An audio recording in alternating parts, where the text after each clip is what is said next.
What if Tyranitar was in Gen 1 OU? And here we have it, folks. One full week of consistent uploads. And all of those uploads have all been heavy hitters, Pokemon that you've been requesting for a while. And we're finally ending this with one of the most iconic competitive Pokemon of all time. That's right, baby. I'm talking about Tyranitar. This guy is in the top 3 with Garchomp and Charizard for my favorite Pokemon of all time.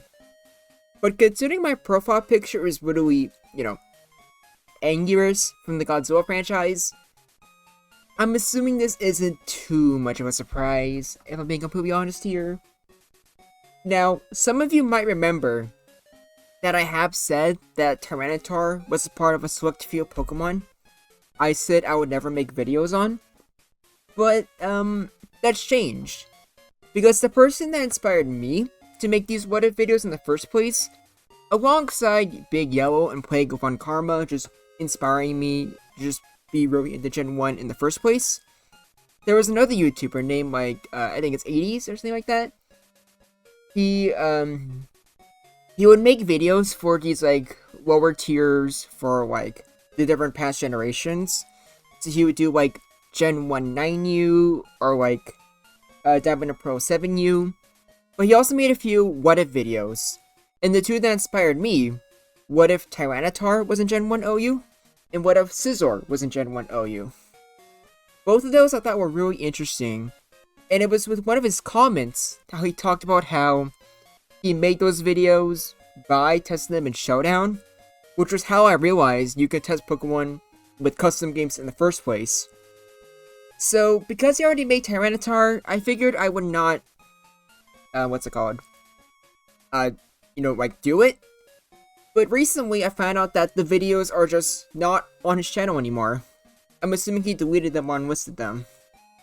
But that also means that there is now not a higher quality video than my content that allows people to know what would actually happen if Tyranitar was, in Gen 1 OU. So that's why we're here right now. And this one wasn't, not the most requested, but that's mostly because I told you guys I'm not gonna do it. If I never told you that, I have no doubt that this very well could be the most requested out of any Pokemon I would ever do. Outside of, Swacking exactly. And when you look at his stats, obviously these are just amazing.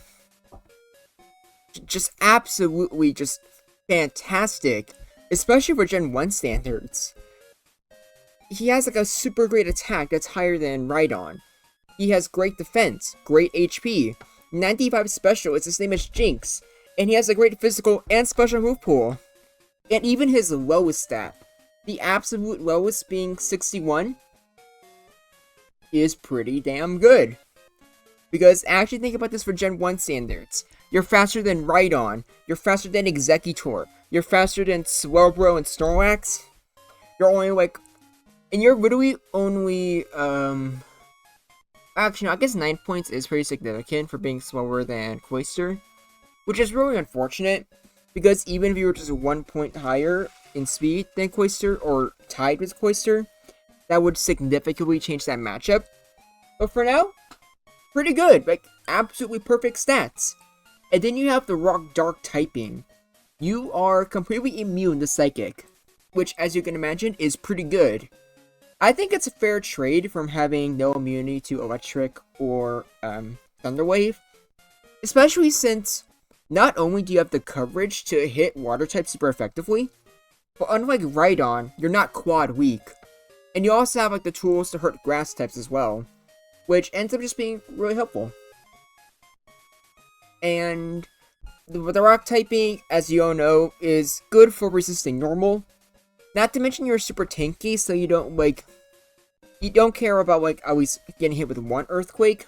2 might be scary, especially if it's from Tauros who might get a crit Earthquake. But luckily you have tools against that as well.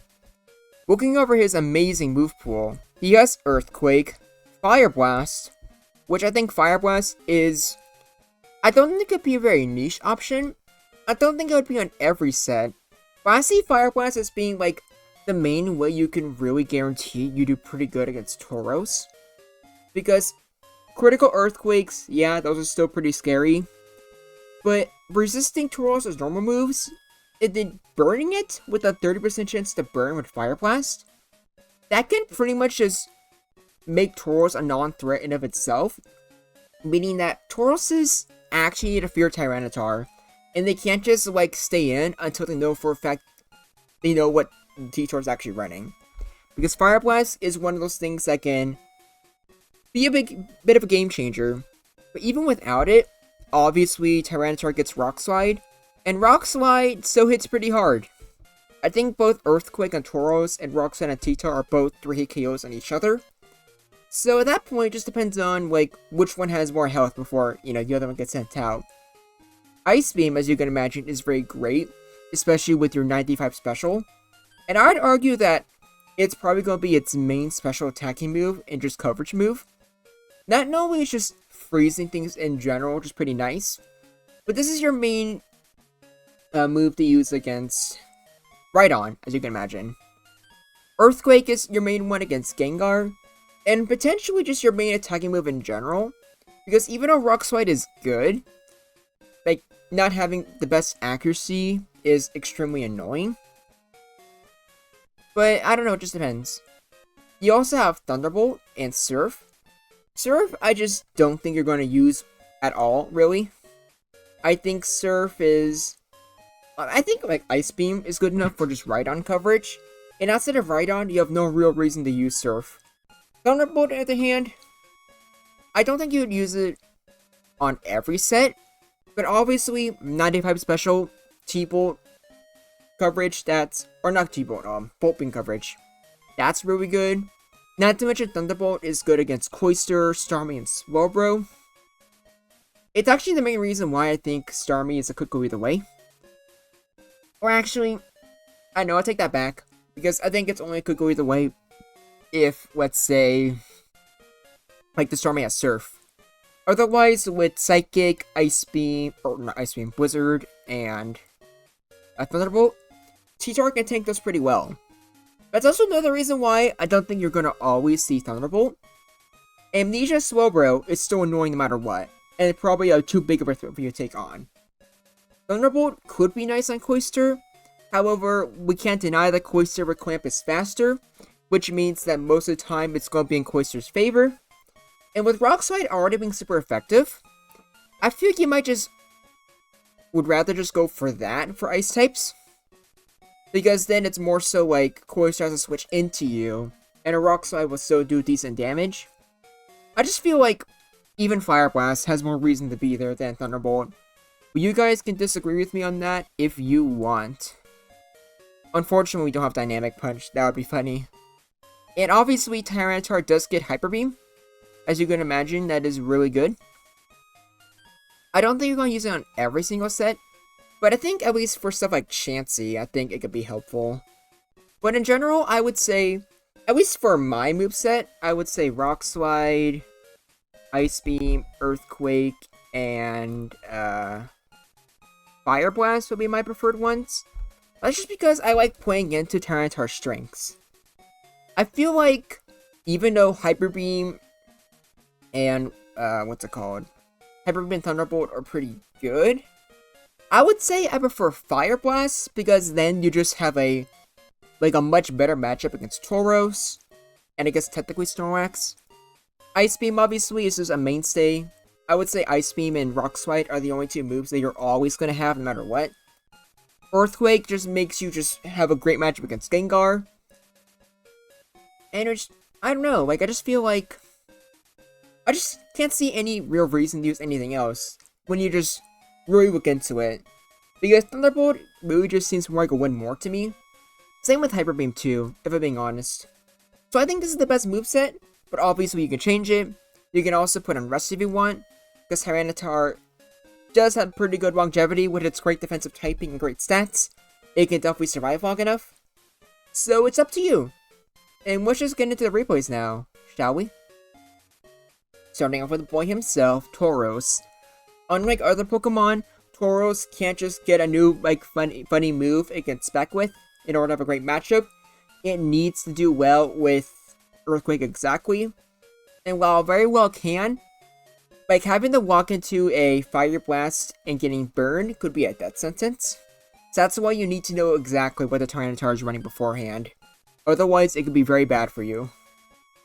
However, it still could go either way, because even when the Tauros is burned, it can still crit. And even before it burns, if it crits, you're probably just dead.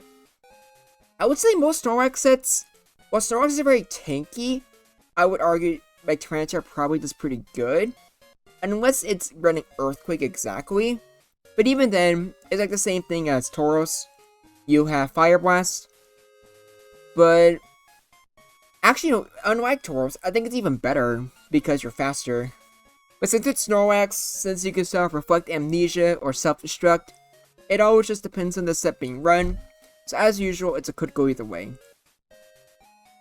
And then for one word I would have to describe the Chansey matchup, it would be annoying. Unfortunately, Tyranitar only 2-shots Chansey. And any Pokemon that can only, or not 2-shot, I mean 3-shot. And any Pokemon that can only 3-shot suffers a lot.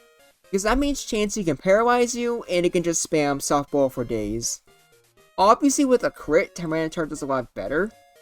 And I think for Pokemon like Chansey exactly, I think that's kind of why I prefer just to go for Earthquake as your main physical attacking move, outside of Rock Slide. Because for stuff like, you know, like Chansey, like missing a Rock Slide or against her, or missing a Rock Slide against Tauros, those are pretty much just death sentences. There's not much you can do, unless you get lucky and get a crit. But like, that's Tito for you, he's the star for a reason. I would put the Chansey matchup as a could go either way, but I think with Paralysis and Soft Boil spamming, I would say it's more likely Chansey is gonna get lucky, rather than T-Tar. That is just my opinion. You can let me know what you think in the comments down below. And then Cloyster, I think I already said everything I wanted to say about Cloyster. It's faster, it can clamp block you. If it's paralyzed, Tyranitar does better. But even then, it's still very annoying because of how bulky Cloyster is. And unlike Tauros with Thunderbolt, because Tauros is faster, I really don't think Thunderbolt on Tyranitar is worth it. And Exeggutor is funny, because it can put you to sleep, but Tyranitar doesn't care too much about sleep. But after that, Exeggutor only has Double Edge to really hit you, so you resist. It has Mega Drain, but even then, like, Mega Drain didn't do that much there. And I think way more importantly, most Exeggutors won't have Mega Drain in the first place. It would only be used as a nice tech option against Tyranitar in the game, like somewhat decent ship on Starmie. But I would still say that's not very worth it. And even if they do have it, it's very easy to work around. So for the most part, since Tyranitar has Ice Beam, it can just, for the most part, wall Exeggutor, I would say Tyranitar has a pretty good matchup, maybe even great against Exeggutor. Obviously, he has a great matchup against Alakazam, didn't bother showing that. And Jinx is annoying. Jinx is faster, but if there's already Pokemon asleep, it's obviously just unwinnable for Jinx. But also, like, Wizard 3-hit KOs, so it's kind of dangerous.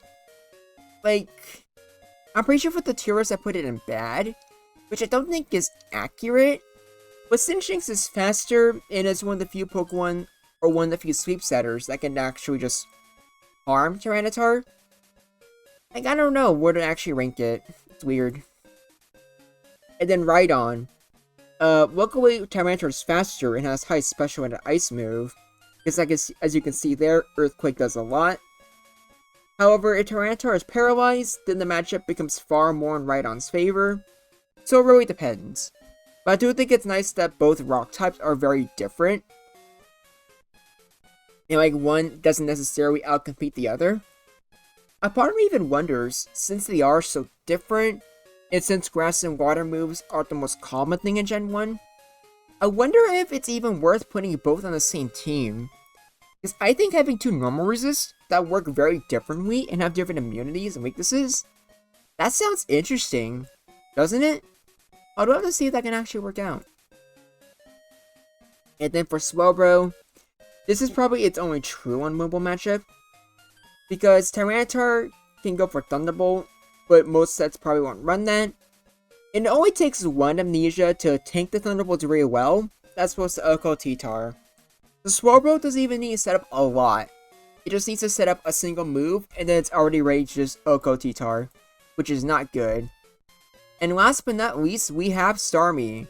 Because no reason to go up to Zapdos, because while Thunderbolt hurts a lot, or actually no, like Tyranitar has super high special defense. It would only hurt a decent amount, but I guarantee you Rock Slide would hurt a lot more. But I guess not being immune is kind of annoying. But not as annoying as a Starmie matchup. But I guess for both Starmie and Zapdos, it's kind of the same thing, where paralyzing you is very annoying. It means that some Pokemon like Rhydon can revenge kill you. But for the most part, most Starmie sets don't really have Surf, like you see in the replay here. Most will have Psychic, Blizzard, or Thunderbolt. At the same time, I guess most Tyranitars won't have Thunderbolt either. But even then, Rock Slide still hurts a lot as well. So, who really has a better matchup here? I don't know. Starmie and Zapdos, I guess, are kind of the same. Maybe I should have made a Zapdos replay. But for Starmie, I think it's still in Tyranitar's favor. But I guess Starmie does have Paralysis and Recover. So maybe it could go either way. I think these I'm going to change right now to this. This feels better to me. And maybe Gengar and Jolteon should switch. Didn't bother going over there with replays, because Gengar, it's either puts Tyranitar to sleep or dies to Earthquake. And while Jolteon has Double Kick, I guarantee you Tyranitar's Earthquake hits a lot more. But either way, here's the tier list. I think it's pretty good. I think Tyranitar, as usual, will be an amazing Pokemon. And I feel like he just really shines and just fits perfectly for whatever you're scared of. Unlike Fraudster, who sometimes can just completely die to a Tauros critical hit, I feel like Tyranitar with Fire Blast is a way more consistent check. Because even if Tauros gets a critical Earthquake, Fire Blast is still going to be crippled no matter what. It's not like just Poison just being useless. And just in general, it's amazing coverage. It means that, well, literally everything here, it has something you can use as threat in it. Even Cloyster and Swelbro, if Tyranitar really wanted to, could run Thunderbolt, which could be a threat to them. Which is pretty cool. It gives Tyranitar a nice surprise factor. And I do think that, okay, I am a little disappointed that the original What If Tyranitar video is no longer a thing in 80's channel. Because I really did, like, enjoy it a lot. And I'm gonna be real, not only was it just way more higher quality than the video you're watching now, but I feel like he had much better explanations and reasonings as well. So that's a shame. If someone, like, has access to the videos, I will, like, put them down in the comments. But till then, what else would you guys like to see? I might do Scizor, since that was the other one that inspired me, that I think is not up for grabs. But now that I managed to go a full week with just doing heavy hitters, I want to focus more on Generation Jumbo Season 2. And I want to start working on the videos for the Pokemon that are going to be on that. So I'm talking Haxorus, Vespiquen, Yanmega, and who knows what else. I still need to figure it out with my Generation Council members. Expect the video with the three of us talking about that too, on like most likely Saturday. Should be a lot of fun. But until next time, this is Groundback, and I look forward to hearing from you.